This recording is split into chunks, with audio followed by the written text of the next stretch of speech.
ধর ধর, এই যে আমি, ধর। মা মনে হয় কথাটা ঠিকই বলতো, শব্দ নাকি তীরের মতো, একবার বেরিয়ে গেলে আর সেটাকে ফিরানো যায় না।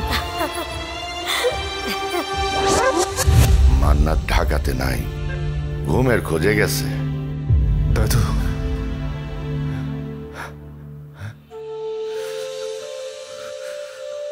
দাদু বলো না, মা আর বুবু কোথায়?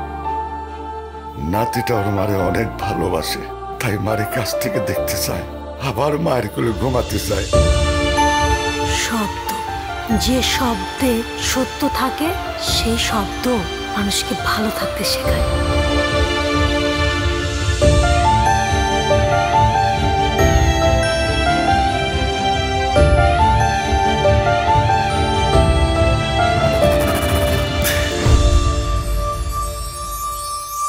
শুধু সৌন্দর্যের জন্য নয়, মানুষ ফুলকে ভালোবাসে তার সুগন্ধির জন্য। যদি ফুলও মানুষের মতো কথা বলতো, তাহলে ফুলকেও মানুষ খুব যত্নে ছুঁড়ে ফেলে দিত।